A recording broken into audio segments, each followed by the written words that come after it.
Okay. Hi. Oh man.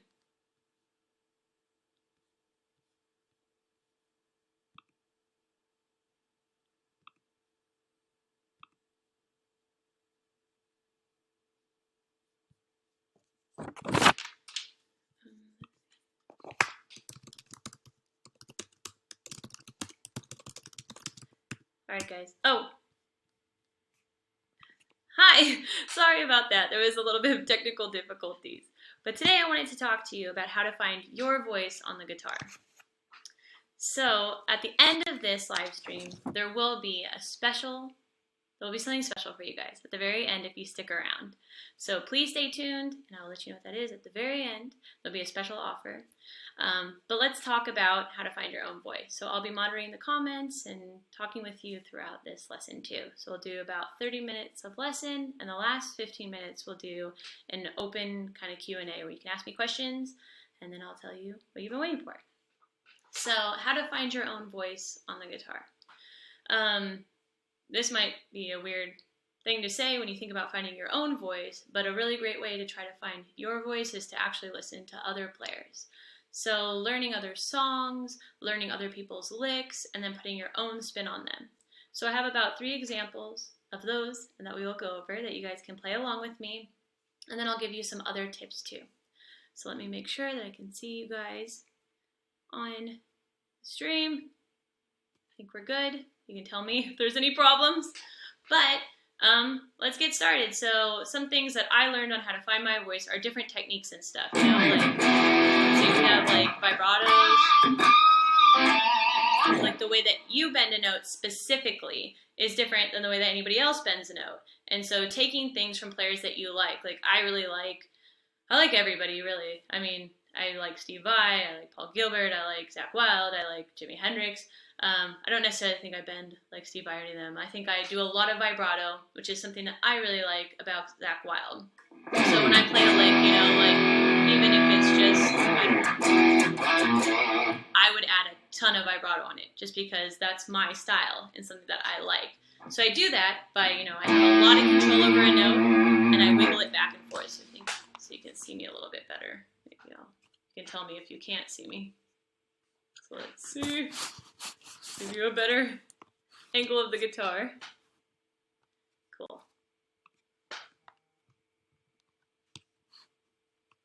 Okay, so, hi Alan, thank you for welcoming me back. Sorry, we did have some technical difficulties. So, like I was saying, I like vibrato a lot, so that's something that I would choose to add. I also, I really like Paul Gilbert, and he does a lot of things that I thought were cool. Well, maybe not a lot of things, but in Green Tinted 60s Mind, he did a tap slide, and I thought that was so cool when I first heard it. I couldn't believe it. I am playing a Menard guitar. This is called the Goddess, which is always awkward when people ask me because I sound very conceited, but it's not. It's the name of the guitar, so this is actually a special edition one. I have the only white one, which is kind of cool. I colored it. I have a black one and a white one.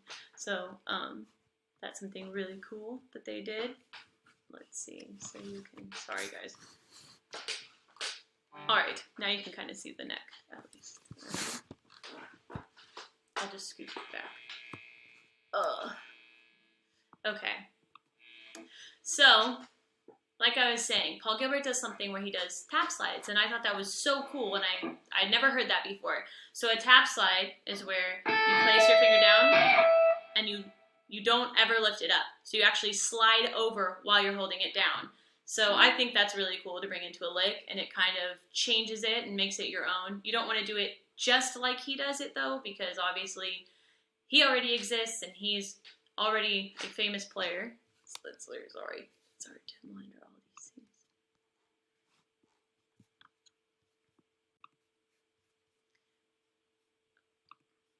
So,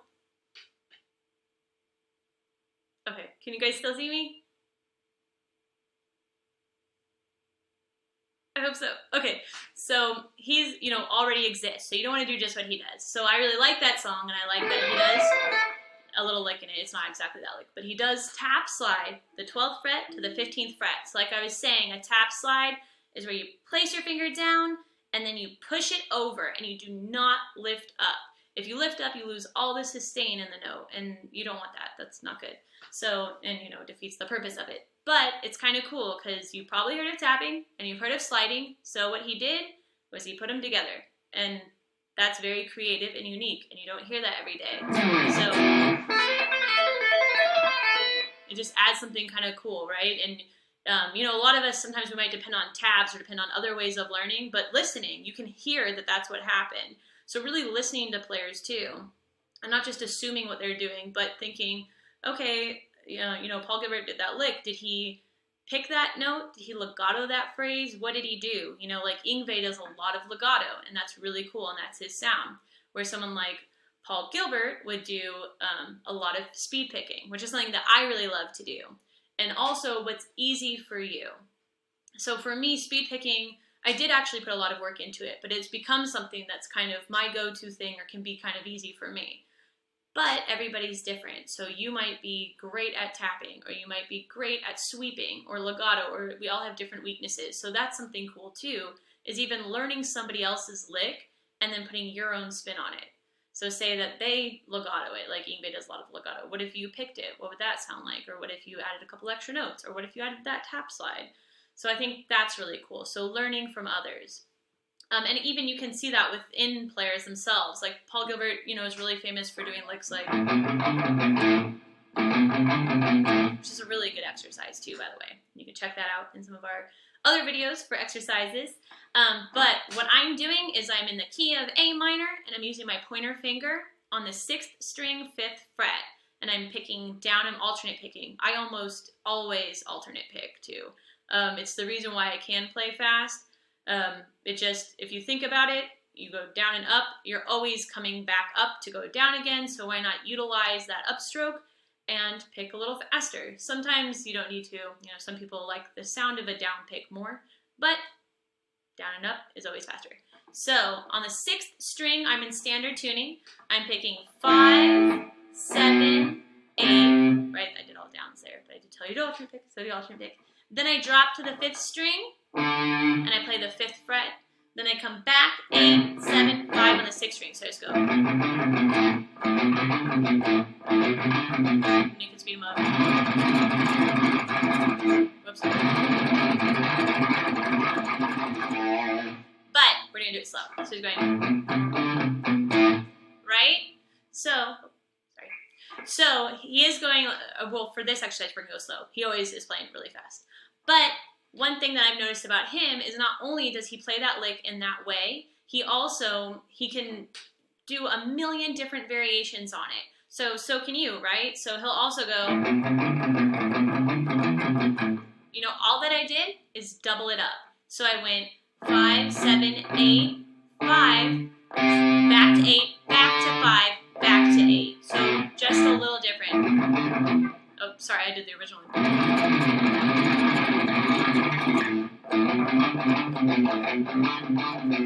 So let's play slower so you can really distinguish all of the notes.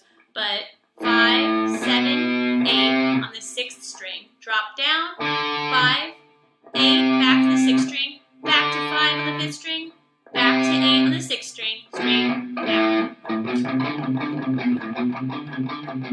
And it does totally give a different vibe to this lick, right? So our first one was 5, 7, 8, 5, 8, 7, 5. Right? So,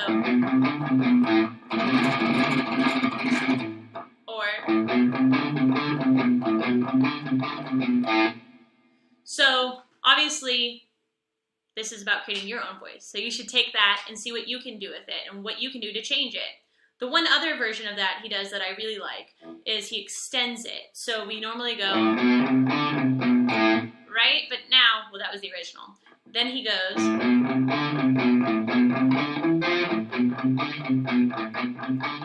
so all I did was add a few more notes and it totally sounds different again, right? And if you get these licks really, you get them up to speed and you get them sounding great in one key, you can just move them around, right? In B.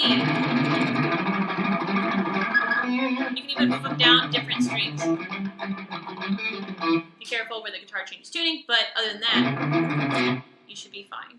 So back to A. I'm going 5, 7, 8, drop to, that was on the 6th string, drop to the 5th fret, 5th string, then back, 8, 7, 5, back, up, just straight up, and then straight up the 5th string. 5, 7, 8, right, back, down, up, scale. Right? So,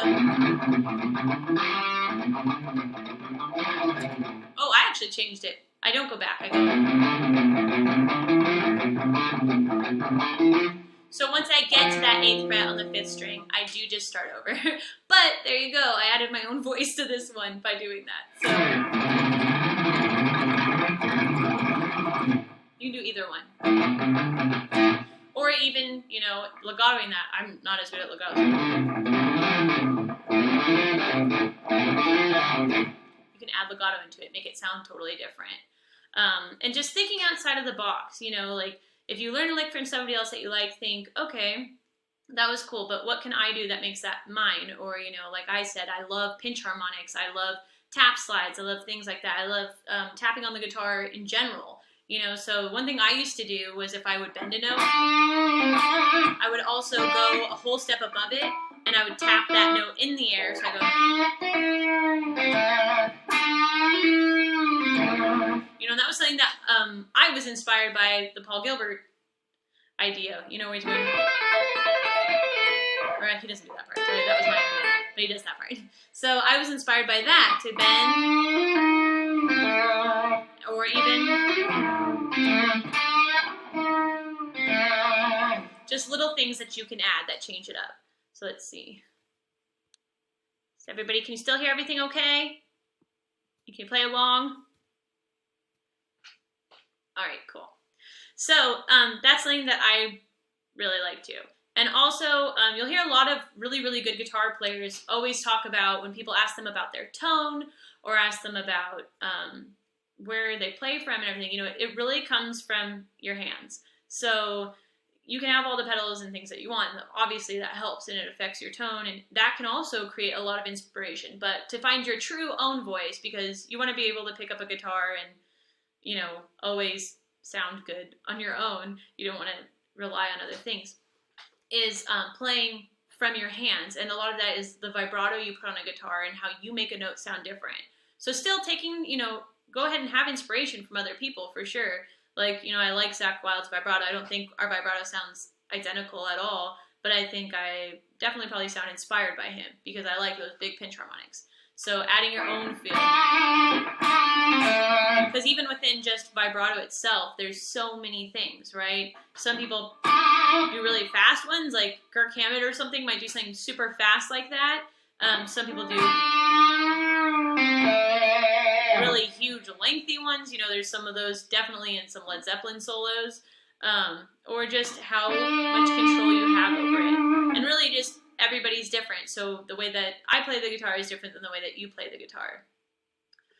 All right. My favorite modal scale. I like anything minor. I don't know why. I just do. I'm a very happy person that likes very angry music. So let's see. The other things that I wrote down to talk about are also, you know, I like to think a lot, and the more lessons I see other teachers doing too on guitar control, and just the topics we get and the players that we're learning from as well by teaching you, a lot of these blues guys, they have so much feel when they play, and they truly play through, like, from their heart, right? They're like playing, you want to play from your heart always and be very authentic, but they're telling you a story, so it's more than just some shred stuff, and every guitar player should see that as more than just being a shredder. Like, I love shred guitar just as much as the next person. I love playing fast. I think it's super fun. I love all the challenges that come with it. But if you don't end that lick with some good vibrato, it doesn't separate you really or stand out. Then it's just a trick, or it's not as cool, you know? Like, you want to be able to, and you want to end classy like that, right? That's funny. You're a bald guitar player, so you don't have to worry about your hair. It can be annoying, but it's not that big of a deal. So that sounds way better than if I ended that and didn't have something that kind of finished it up. also for any kind of speed tips, or that is being actually good at your volume knob. So practicing that, I actually have practiced that, and being very good at turning that guitar off right when you're done, so you don't sound like a noob or something. So making your guitar sing, you'll notice that with like so many blues guys, right? They're telling a story. So think in the way that a vocalist would phrase, because that's what a solo moment is about too.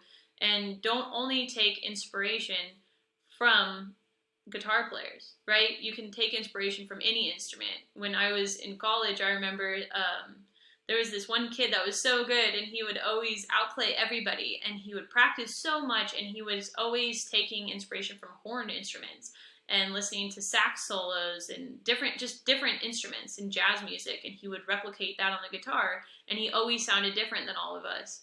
And that's a really cool thing. It's just being inspired by anything. So one classic, like you've also probably heard a billion times, is, right? You've probably heard that a million times. It's a very classic blues lick. It's also a huge rock lick. Jimmy Page does it. Everybody does it pretty much. So what I'm doing is I'm bending, and I'm in A minor. I like A minor. I mean, why not? It's just it's a good place. Both positions are good. So I'm bending the 7th fret, 3rd string, and then I'm picking the 2nd string, 5th fret, and then the 2nd string, or the 1st string, 5th fret. So obviously you probably heard that, and that's very, very classic, right? But you probably heard Jimmy Page go, this is harder. So all he's doing is bending, pick, but then he goes into that pentatonic scale and he grabs the 8th fret, 2nd string, and then pulls it off to the 5th. So we added something in, right?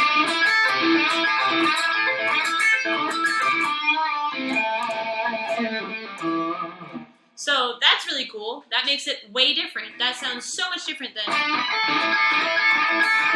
right? And even, so say you're trying to take an approach onto this, what can you do to make it sound different? If you bend this, and instead of picking 2 to 1, what if you picked 1 to 2? That already sounds different, right? Or I was saying I like different techniques, so if I go, I didn't just vibrato, or how you come out of it, or even doubling up.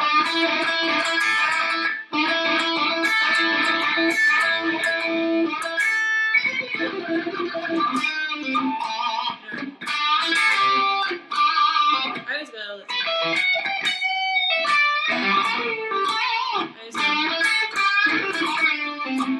I guess that's the one I get from there. So I'm trying to think. Oh, thank you. I'm Stephanie Pickard. I always kind of look at it reversed. So I go, I'm going to pick. I guess it sounds different every time. So it's just my voice. It's sounding different every time. So you can go,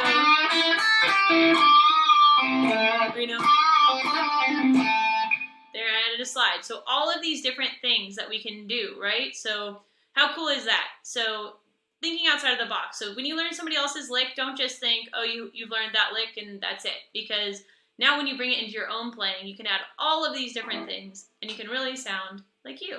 So what I did, I'll explain what I did too. So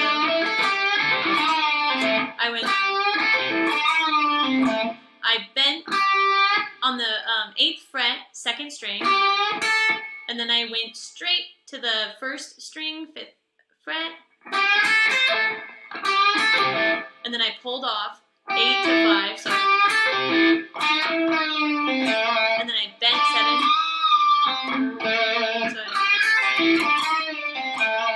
so I didn't do the typical, I guess, but I used all those same notes in just a different way, right?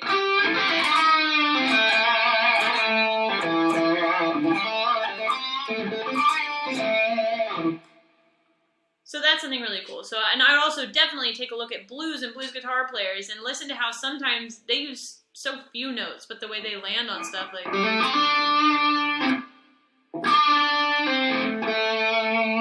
they would say something is what they replicate. So even if you love a singer that you think is just so good and their phrasing is so interesting, try to apply that to your guitar playing. And obviously, knowing techniques and stuff helps a lot too, right? So pairing different techniques together is always really interesting.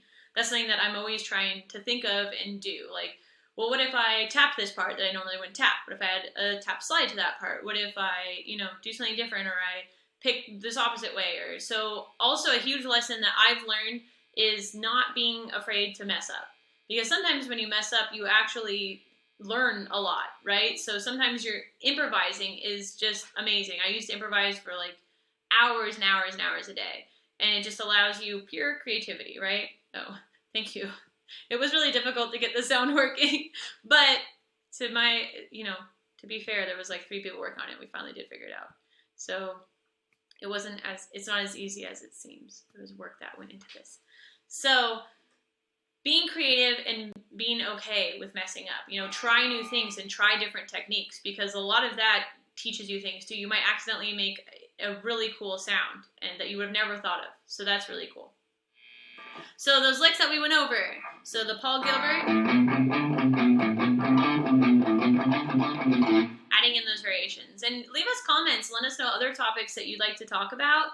Let us know, like, what variations did you guys come up with? You guys can share with each other and come up with even more ideas. So again, I was going on the 6th string, 5, 7, 8, then I drop down to the 5th string, 8, 7, 5. So everything on the 6th string but that one note. And then eventually I'm going to speed up.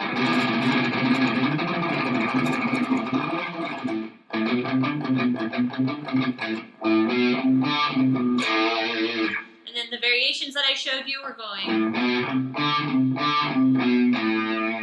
5, 7, 8, 5, 8, 7, 5. And then the variation is when you get to 8, you go 5, 8, 5, 8. So we doubled up just that part of the lick. 7, 5. Or so. All right. And then the last one we did by Paul Gilbert was.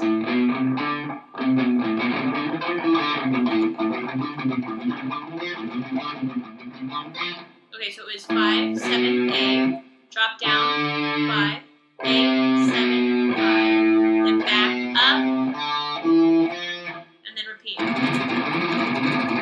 You could actually bring it back down to it. I take it back. I think I like it better when it comes back down. So.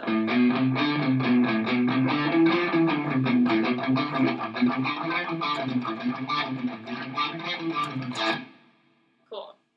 The other lick we did, oh my gosh, sorry. I have to have headphones in so that the sound doesn't feedback for you guys. So then,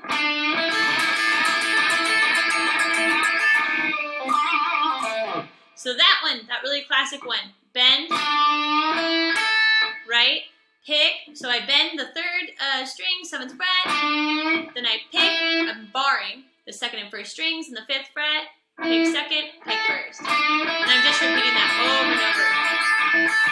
We talked about how Jimmy Page would go. I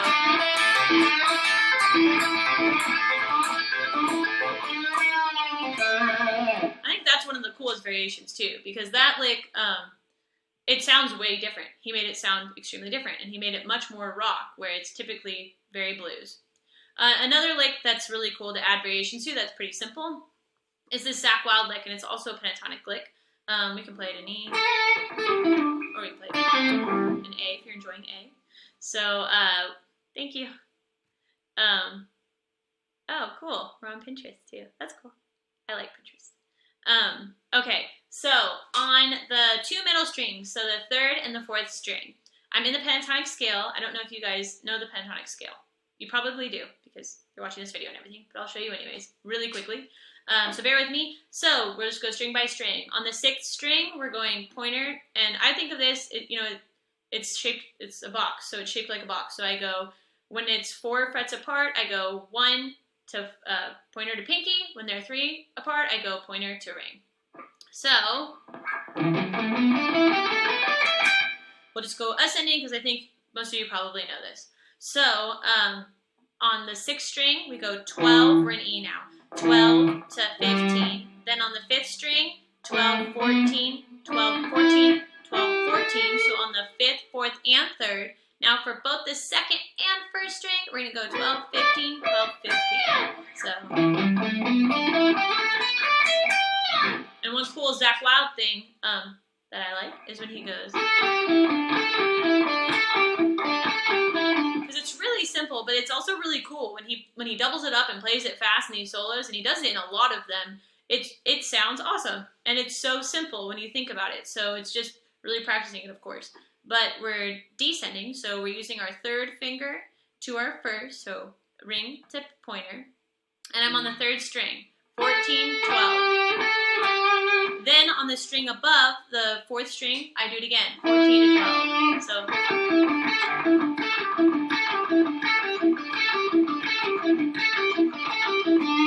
right? So you can speed up. Got away from me. So try that. So going.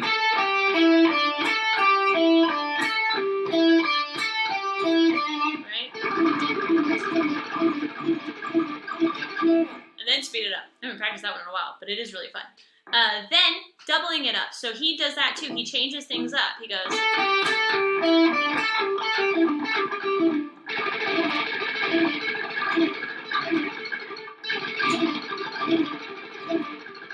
Right? So it's just a really, really slight change. All right, so remember, the lesson's going to be about 30 minutes, so we just have a little bit of time left. That went by kind of fast. And then we're going to do a Q&A, so about 15 minutes of questions. You can ask me a bunch of questions. And then I will tell you the exclusive offer. Sorry. Okay, let's see. All right. So, what was your guys' favorite lick of those 3? Or I guess I'm not supposed to ask you questions, but what was your guys' favorite lick? Well, let's see. I actually learned, so when I was talking about being creative too, I actually learned a lot of that from Blink-182, which is so random. When I was younger, I remember them talking about it and saying like, well, what is weird if, you play this note that's not technically right, or that's not exactly in that scale. And that's something too, is as good as it is to be super knowledgeable, and I'm always thinking in intervals on the guitar, and I am thinking within a scale, but to also not be scared to do something that might be weird or sound technically wrong or not be just right. That's another way to find your voice, because a lot of these people probably aren't thinking about that. Like, it's hard for me to believe that a lot of these, guitar heroes that we all look up to so much are actually really concerned about anything, because, a lot of it's they're just expressing themselves and having fun too. So let's see.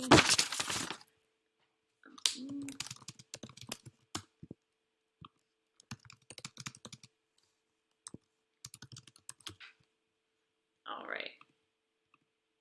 Oh, sorry. Okay. So, even like stuff like that. So let's say I take a lick like that. Where do you go from there is something that's a big deal too, right? So what am I going to do? Am I going to tap it? Am I going to, where am I going to take that lick?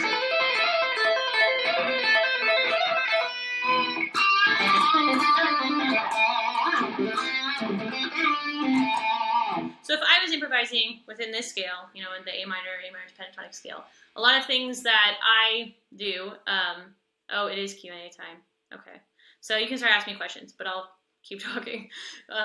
So a lot of things that I do is I do think outside of those. Like I mentioned, I think in intervals. So a lot of times I might slide really quickly out a whole step or do something that brings me, that brings me out of that box and back in. Or I really like sliding. Sliding is something that I really think is cool. Just sliding out of position for a second. I love bends and tap slides and anything like that. Go back to the thing. I have to catch more videos. There is more videos. We're actually doing another live stream Thursday. So Thursday at the same time. So make sure that you're there. How is Tennessee treating me? Tennessee is awesome. I moved here 3 months ago with my fiance, and we love it. Everybody is so nice, and it's just been great. There's a lot of good food, a lot of good music, of course, and every single person plays guitar, and there are guitars everywhere. There's even treble clefs on your license. I will say hi to Steven for you. Steven's my fiance. Let's see. And hi, Eric. It's Eric, right? I think it's Eric. It's a very cool spelling. Started late. I think mine is delayed, but I can play guitar till people talk.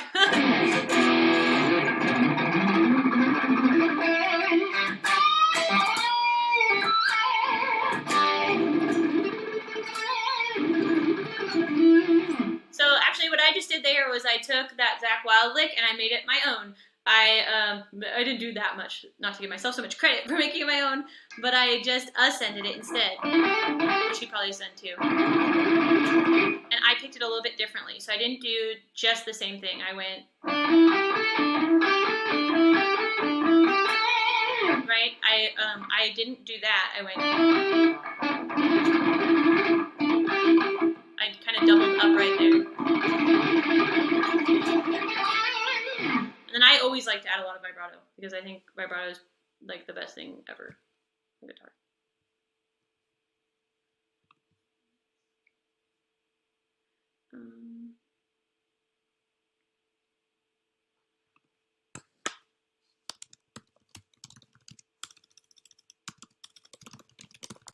All right, so feel free to ask questions. I'm pretty sure mine is delayed, but that's okay.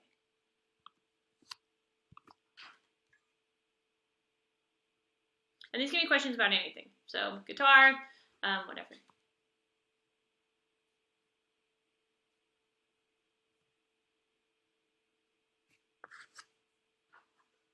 And I hope you guys do. Honestly, feel free. Leave us comments and let us know other licks that you guys came up with, because that's really cool too, for you guys to talk to other players that are all watching the same thing. You guys can all talk about the different things that you've learned and what you like added. Did you add some extra vibrato? Did you double pick something? Did you find that when you, I don't know, slid around that instead, it was easier?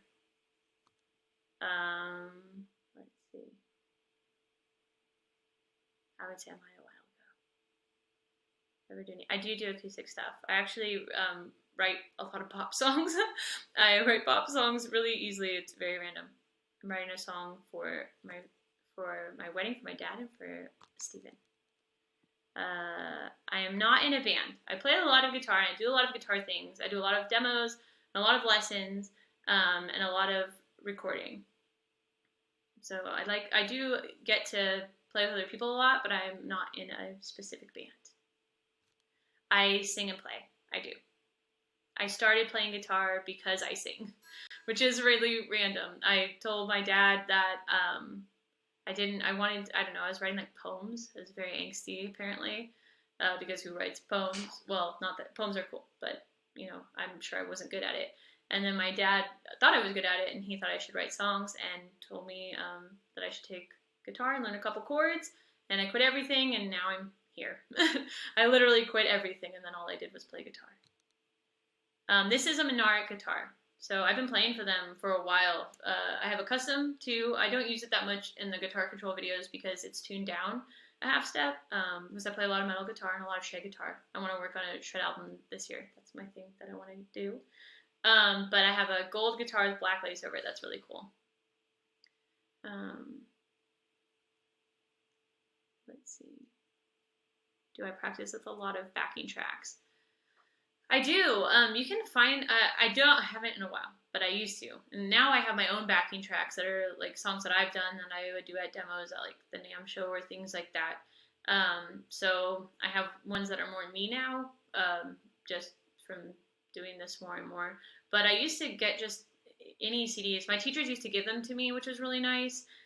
You know, like this whole track in key of A minor, and then you get all of this time to just kind of think. And I think that's really helpful, and that really helped me a lot, was I would just think about stuff like, okay, well, and you get to repeat it. So you get to, if you feel like you missed something, you get to do it again.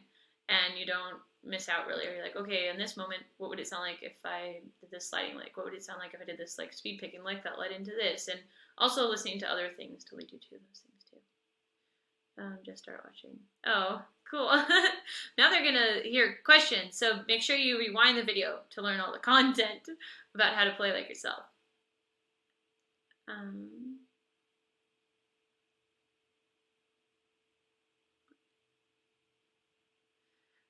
Yeah, we can. Joe Satriani's awesome. I mean, he's probably better than like everybody, most people. Him and Steve Vai and all those guys are insane. So of course you can work on that. And being more melodic is, you don't want to just like play straight through a scale, and that can tie into what we were talking about, and can be another discussion too. But finding a voice on the guitar. So think about melodies that you like and why do you like those melodies. You're not going to want to just hear someone play straight up a scale, or you're not going to want to hear someone play the same thing over and over and over. Who's my favorite? I have always thought, let's see, who's my favorite? Well, Chona Bodom made me get into metal, so I have a soft spot for Chona Bodom. I always really liked Paul Gilbert. I don't listen to him as much anymore, but I do really like him because he was a nice shredder. He always had a really good attitude. And then me and Steven saw Steve Vai in Nashville, and that was awesome. And everybody, all his special guests were just insane too. So he became my favorite. He's amazing.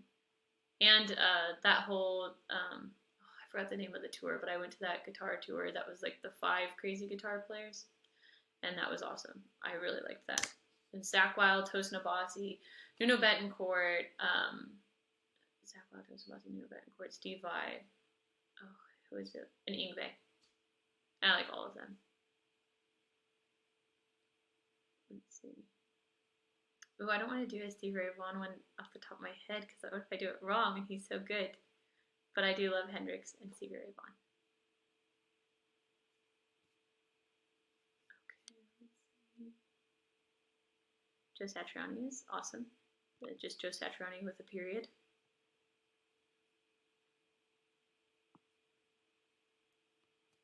Oops. Okay. Okay.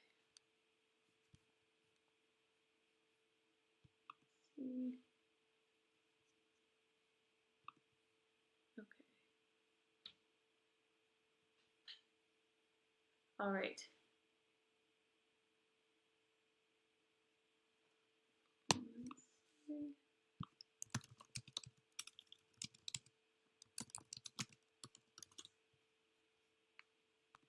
Ooh, do I like Nick Sterling? I should actually listen to both the last 2 guitar players. You guys said more. I have seen him so many years at the NAMM show, but I've never seen him play, which is weird. Play something.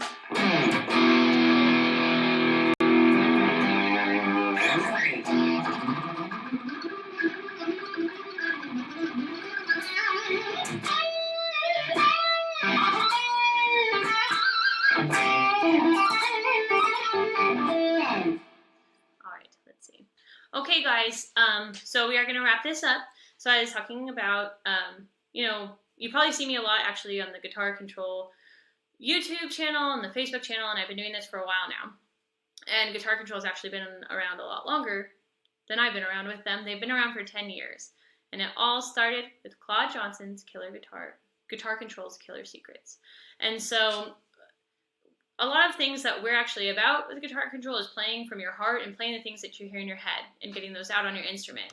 And that's not something that a lot of people teach or really talk about.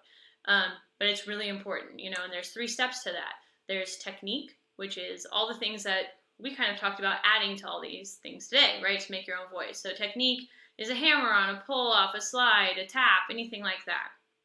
Then the next step is fretboard knowledge. And so fretboard knowledge is scales, chords, how to apply these on top of each other. Anything with the fretboard, all the notes, right? And then we want to have a brain and hand connection. So a brain and hand connection is exactly what it sounds like. It's connecting these 2 things. So all the things that you've learned into your hands, into your improvisational improvisational skills. So, oh, you're welcome. I'm glad you enjoyed it. So, being able to improvise, being able to do anything like that. So, we are going to put in a special code today so that you can, if you like today's lesson, I think that you will really enjoy Guitar Control's Killer Secrets. So, click this link below. There's an exclusive offer, a discounted code for you to get this if you like playing lead guitar and you want to play anything with solos. So this is for you guys that are soloists and lead guitar players and like the stuff that we went over today. Go ahead and click that link and get the exclusive offer. And thank you very much. Thank you so much. I appreciate you guys tuning in. And the link is below. You should have seen it just pop up. So do you see it there? Do you guys get it? Okay, so Ultimate Guitar Control Secrets Collection. This is the one for you guys. So talking about playing from your heart. It's guitar should be enjoyed. It's something that is really fun, and it can be really competitive, and it can get really weird, but it's supposed to be fun at the end of the day. So what sounds good is good, so really playing from your heart and learning how to do that. So technique, fretboard knowledge, and brain-to-hand connection. So go ahead and click that link below to get your special offer, and thank you so much for tuning in.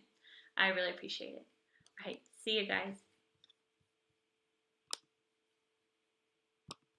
Oh, I'll be here Thursday, so see you at Thursday at the same time. All right.